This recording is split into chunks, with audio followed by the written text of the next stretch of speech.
Allah Subhanahu wa Ta'ala memberikan tanbih kepada kita hamba-hambanya yang amanu wa taqwa. Sebagaimana firman Allah dalam surah As-Saff ayat 9. Allah berfirman, A'udzubillahi minasyaitonir rajim. Huwallazi arsala rasulahu bil huda wa dinil haqq liyudhhirahu 'alad dini kullih walau karihal musyrikun.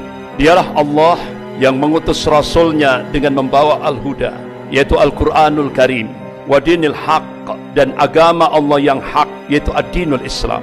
Liyudhhirahu 'alad dini kullih, agar Allah menangkan di atas semua agama-agama ini, walau karihal musyrikun, walaupun orang musyrik benci, walau karihal kafirun, walaupun orang kafir benci, tetap Islam akan dimenangkan oleh Allah Subhanahu wa Ta'ala.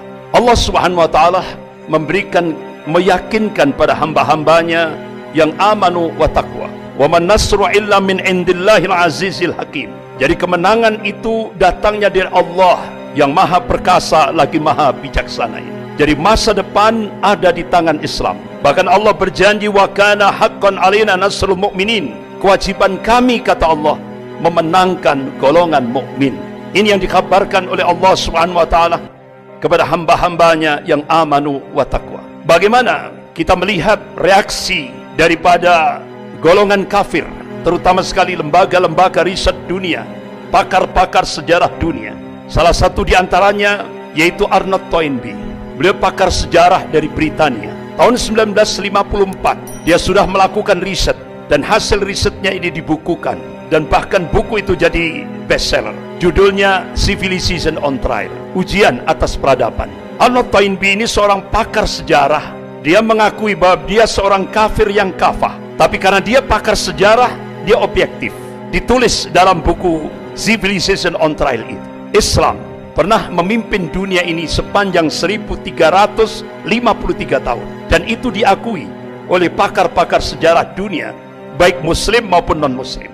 Kemudian dia tulis dalam bukunya Civilization on Trial itu, peradaban Islam ini akan menjadi tantangan terberat bagi kapitalisme global. Dan dia tulis, pusat komunisme internasional akan tumbang, bahkan kapitalisme Amerika akan tumbang. Dia menulis dunia Islam akan kembali memimpin dunia ini. Artinya apa? Dia seorang pakar sejarah non-muslim, dia objektif, dia tulis itu. Dia yakini bahwa masa depan ada di tangan Islam. Tapi di akhir tulisannya, dia tunjukkan bahwa dia sebagai seorang kafir yang kafah. Dia berdoa, semoga itu tidak terjadi. Bahkan agar lembaga riset dunia milik golongan kafir, yaitu The Pew Forum on Religion and Public Life, dia melakukan riset di seluruh dunia tahun 2005. Ternyata dari riset tahun 2005 itu, dia simpulkan 1 dari 4 penduduk dunia ini adalah muslim. Artinya apa? Perkembangan muslim sangat luar biasa. Perkembangan Islam dalam lingkup global sangat luar biasa. Bahkan jumlah umat Islam seluruh dunia tahun 2005 itu di total hampir 2,6 miliar. Akhirnya dia melakukan riset lagi, perkembangan dunia Islam 2010 sampai 2050. Hasil risetnya dipublish. Jadi diprediksi 2010 sampai 2050 perkembangan umat Islam akan naik drastis 73%. Bahkan dia publish hasil risetnya, Eropa akan muncul 50-50, 50% muslim, 50% non-muslim. Bahkan Kardinal Republik Ceko, jadi di bawah Paus, Kardinal Republik Ceko memberikan statement di media internasional, Islam masuk Eropa dengan kekuatan spiritual, dan itu benar-benar mengagetkan seluruh dunia. Jadi ternyata terjadi syahadat massal besar-besaran di kawasan Eropa. Asyhadu an la ilaha illallah wa asyhadu anna Muhammadan Rasulullah. Bahkan di Eropa, jumlah muslim terbesar seluruh daratan Eropa itu ada di Perancis. Hampir 7 juta lebih umat Islam ada di Perancis. Bahkan ketika Presiden Perancis Emmanuel Macron melakukan gerakan Islamophobia dengan menggunakan institusi negara. Mereka melihat, dianggap Islam akan melemah. Tapi apa yang diingatkan oleh Allah Subhanahu wa taala dalam surah As-Saff ayat 8. A'udzubillahi minasyaitonir rajim. Yuriduna liyutfi'u nurallah biafwahihim wallahu mutimmu nurihi walau karihal kafirun. Mereka hendak memadamkan cahaya agama Allah ini dengan mulut-mulut mereka, dengan ucapan-ucapan mereka, dengan mesin-mesin informasi mereka. Tapi Allah Subhanahu wa taala tetap menyempurnakan cahaya agamanya walaupun orang-orang kafir itu benci. Apa yang terjadi di balik gerakan Islamophobia, kebencian terhadap Islam dan kaum muslimin yang digerakkan oleh Presiden Prancis Emmanuel Macron? Terjadi syahadat massal di Prancis 2 kali lipat. Luar biasa. Itu sesuatu yang mengagetkan dunia. Bahkan di Inggris dan Jerman itu hampir sama. Hampir kurang lebih 3 juta umat Islam di Inggris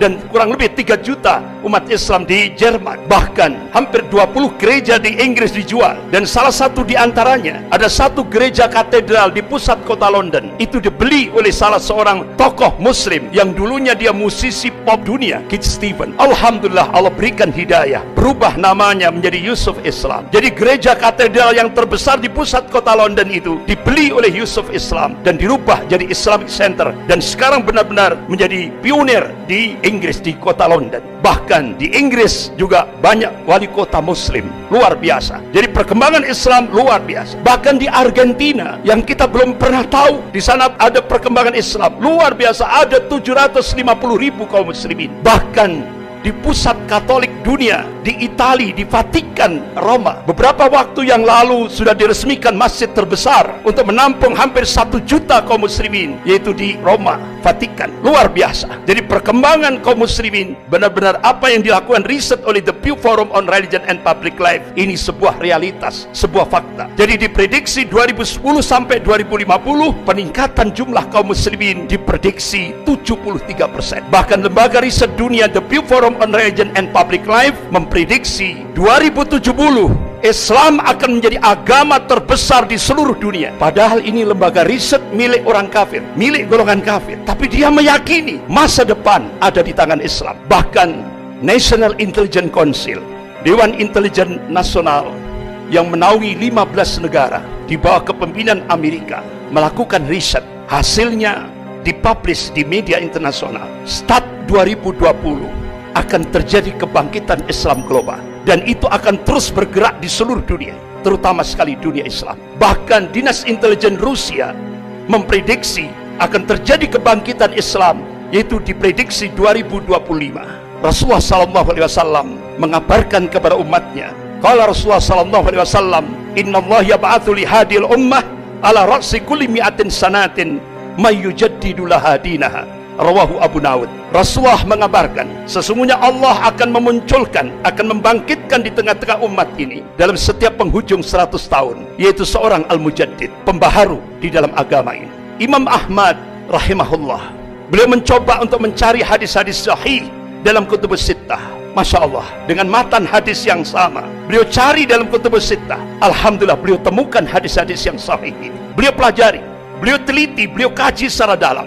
Akhirnya beliau mengambil satu khulasah, kesimpulan. Mujaddid yang pertama, yaitu Khalifah Umar bin Abdul Aziz rahimahullah, yaitu cucunya Khalifah Umar bin Khattab radhiyallahu anhu. 100 tahun lagi, mujaddid yang kedua, gurunya Imam Ahmad, yaitu Imam Syafi'i rahimahullah. Kemudian 100 tahun lagi, jawabannya wallahu a'lam, hanya Allah yang tahu. Beberapa ulama-ulama dunia, salah satu di antaranya yaitu wakil sekjen Rabithah Ulama Palestina di Bilad Syam, beliau adalah Syekh Dr. Abu Bakar Al-Awawidah. Selama di penjara Israel, beliau mencoba melakukan riset dengan pijakan Al-Quran dan As-Sunnah dan kitab-kitab yang ditulis oleh ulama-ulama Ahlus Sunnah. Akhirnya beliau mengambil satu kesimpulan, insya Allah kalau beberapa ulama-ulama Ahlus Sunnah melakukan hitungan matematis, dan itu Hijriyah, tapi dicoba dimasehikan, insya Allah akan terjadi Sofatul Islamiyah itu 2024, berarti kurang 3 tahun lagi. Tapi semuanya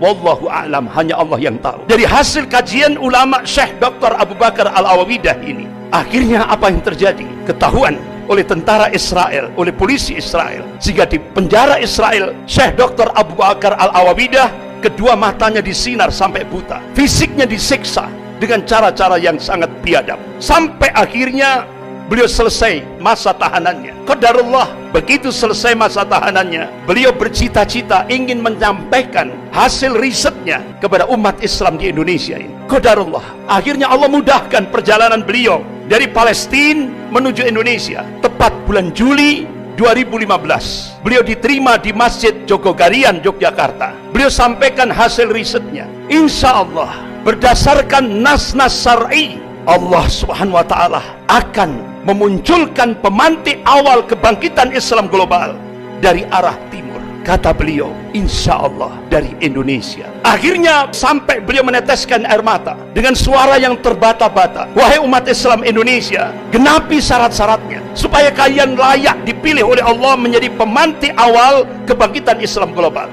Yang puncak kemenangan Islam di akhir zaman sebagaimana yang ditakdirkan oleh Allah Subhanahu wa taala. Rasulullah mengabarkan, qala Rasulullah sallallahu alaihi wasallam fi Baitul Maqdis wa akna fi Baitul Maqdis. Ini hadis sahih rawahu Ahmad. Jadi pusat kemenangan Islam di akhir zaman Allah takdirkan di Baitul Maqdis dan di sekitar Baitul Maqdis, Palestina, bukan di Mekah, bukan di Madinah. Inilah yang dikabarkan oleh Rasulullah sallallahu alaihi wasallam dan satu hadis sahih rawahu Ahmad. Tapi pemantik awal itu diharapkan akan muncul dari arah timur, yaitu Indonesia. Bahkan terjadi ijtima ulama seluruh dunia. Semua berdoa, mudah-mudahan Allah jadikan Indonesia menjadi pemantik awal kebangkitan Islam global. Dan itu diprediksi 2024.